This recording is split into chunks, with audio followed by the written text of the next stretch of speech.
wal qaimat yang dirahmati Allah Subhanahu wa taala. Alhamdulillah kita kembali bersyukur pada Allah Subhanahu wa taala yang masih terus memberikan pada kita semua nikmat iman, nikmat Islam, nikmat ketakwaan, ketaatan, sehingga dengan semuanya itu Allah Subhanahu wa taala izinkan kita kembali menunaikan kewajiban kita pada hari ini, melaksanakan siam pada hari ke-21 dan kita melaksanakan qiyam pada malam ke-22. Semoga Allah Subhanahu wa taala menerima amal ibadah yang telah kita lakukan dan semoga Allah Subhanahu wa taala terus membimbing kita semua di dalam ketaatan pada Allah Subhanahu wa taala. Amin ya rabbal alamin. Hadirin wal hadirat, qaimun wal qaimat yang dirahmati Allah Subhanahu wa taala. Hendaknya kita semua di dalam melewati malam-malam di bulan Ramadan, di dalam melewati siang hari-hari di bulan Ramadan untuk mempercepat dan menyegerakan amal ibadah kita. Dan jangan kita ragu-ragu. Ya, dua kalimat yang perlu kita ingat, mempercepat amal dan jangan ragu-ragu. Mengapa demikian? Karena yang pertama Allah berfirman wasari'u ila maghfiratin mir rabbikum, dan bersegeralah kalian untuk menuju ampunan, meraih maghfirah dari Allah Subhanahu wa taala Rabb kalian. Dalam ayat ini Allah perintahkan kita untuk cepat, ya, untuk melakukan amal-amal yang biasa kita lakukan atau amal-amal ibadah yang bisa kita lakukan dengan cepat, tidak menunda-nunda dan jangan ragu-ragu. Ada sebuah riwayat dari sahabat Uqbah bin Harith, di mana beliau pernah sholat di Madinah bersama Nabi SAW pada sholat asar. Kemudian setelah salam, Nabi SAW tiba-tiba langsung berdiri. Kemudian melewati pundak-pundak sahabatnya, keluar menuju ke salah satu rumah istri Nabi Shallallahu Alaihi Wasallam. Dalam riwayat tersebut dijelaskan adalah rumah Aisyah yang bersebelahan dengan Masjid Nabawi. Lalu kemudian para sahabat kaget, takut, ada apa ini? Nabi Shallallahu Alaihi Wasallam tiba-tiba selesai salam salat langsung berdiri, langsung melewati pundak-pundak orang yang duduk di belakang Nabi Shallallahu Alaihi Wasallam. Sedangkan pada asalnya melewati pundak itu nggak boleh. Kalau kita ya bapak-bapak sekalian ada di jamaah sholat Jumat khususnya seperti hari ini tadi, kemudian kita masuk ke shaf lalu kita langkah-langkahi pundak jamaah, itu nggak boleh, asalnya nggak boleh. Dalam riwayat Abdullah bin Busar pernah ada laki-laki di sholat Jumat datang lewat loncat-loncat pundaknya orang yang sedang duduk. Nabi berhenti berkhutbah kemudian bersabda, ya, kemudian Nabi SAW bersabda, ya, ijlis, duduk. Ya, faqad azaita wa anaita, engkau itu telah mengganggu dan telah batal, ya, salat Jumatmu. Kenapa? Karena mengganggu atau melewati pundak-pundak orang salat. Tapi itu keadaannya sebelum salat. Ya, sehingga dalam hadis ini Nabi SAW melakukannya setelah salat, jadi boleh melewati pundak, ya, sof jamaah yang sedang duduk ketika selesai salat. Tapi kalau sebelum salat nggak boleh. Tapi apa alasannya dulu? Nabi SAW alasan kenapa tiba-tiba langsung keluar ketika melihat para sahabat itu panik, wajahnya ketakutan. Nabi SAW kembali kemudian bersabda, ya, Nabi SAW bersabda, "Dzakartu syai'an min tibrin indana, fakarihtu an yahbisani, fa amartu bi qismatihi." Setelah sholat aku tiba-tiba teringat ada selempeng satu batang logam mulia atau emas yang merupakan zakat mal yang segera harus aku tunaikan, sampaikan pada mustahik. Nah, aku membenci, tidak suka kalau harta ini menahan diriku karena belum menunaikan amanah. Mengapa demikian? Karena Nabi SAW dan riwayat lain bersabda, la imana liman la amanata lahu, tidak beriman orang yang tidak menjaga amanah, yang tidak menunaikan amanah.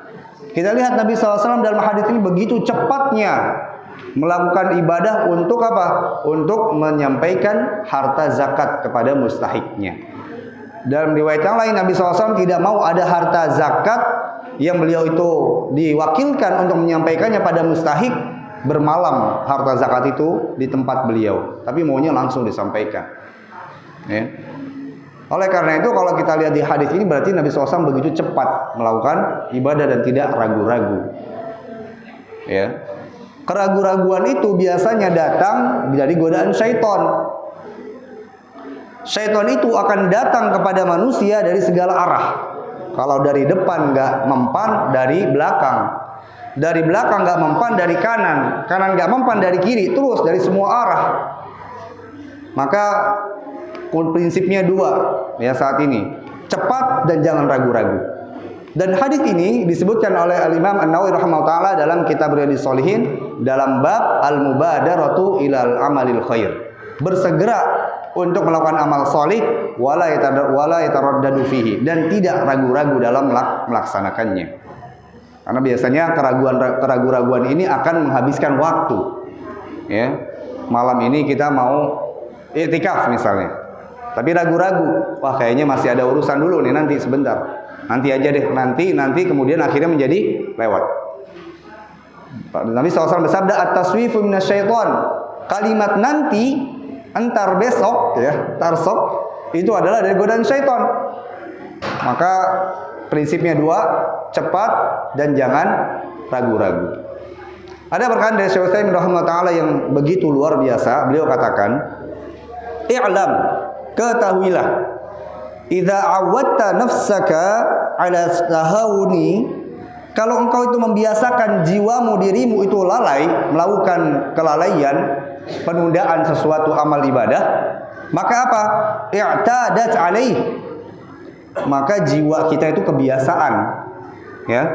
Kalau bahasa Jawanya tuman, ya. Jadi tuman, kebiasaan jiwanya itu lalai. Azan salat dia bilang nanti belum iqamah. Sudah iqamah, dia bilang apa? Masih rakaat pertama. Sudah lewat rakaat pertama, dia bilang isya 4 rakaat. Masih banyak rakaatnya. Nah, begitu seterusnya. Ya. Syaitan akan menarik seorang hamba sedikit demi sedikit sampai dia meninggalkan keseluruhan totalitas. Ya. Syaitan itu enggak serta-merta langsung udah enggak usah sholat, enggak. Tapi sedikit demi sedikit. Nah, maka amal ibadah kita biasakan untuk jiwa kita biasakan untuk selalu cepat, ya, untuk bisa menyambut perintah Allah dengan bersegera. Dan kata beliau, wa idza awwattaha 'alal hazmi wal fi'li, kalau seandainya engkau biasakan jiwamu untuk melakukan satu amalan itu dengan baik, ya, dengan semangat, maka i'tadas 'alaih, jiwa itu jadi terbiasa melakukan amalan-amalan dengan cepat. Ya. Nah, hadirin wal hadirat maksud ta'ala, di malam 22 Ramadan ini ya kita masih terus menjaga konsistensi amal kita. Dan jangan menunda-nunda. Kata Nabi sallallahu alaihi wasallam, badiru bil a'mali fitanan ka qita'il lailil mudhlim, yusbihu rajul mu'minan wa yumsi kafiran wa yumsi mu'minan wa yusbihu kafiran. Bersegeralah untuk melakukan amal solih, karena dunia ini penuh dengan fitnah. Menjadikan seseorang pagi beriman, sore apa? Sore tidak beriman. Sore beriman, paginya tidak beriman. Dia terbolak-balik hatinya. Ya, karena kita nggak ada yang tahu. Ya, siapa yang bisa menjamin kalau kita terus dalam keadaan beriman? Siapa yang bisa menjamin kita terus bisa melakukan ketaatan? Nggak ada yang menjamin. Ya, maka kita segerakan dan kita jangan ragu-ragu. Ya, keraguan-raguan ini adalah pintu masuknya syaitan. Kalau kita sudah yakin, maka Allah berfirman, "Fa idza azamta fatawakkal 'ala Allah." Kalau sudah berazam, tawakal. Ya. Jangan lagi kita dibuat bingung, ragu-ragu dengan pilihan ini, itu dan lain sebagainya.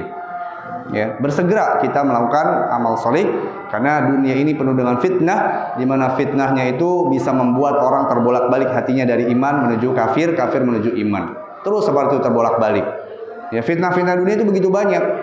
Ada fitnah harta, ada fitnah anak, fitnah pasangan, fitnah wanita dan lain sebagainya.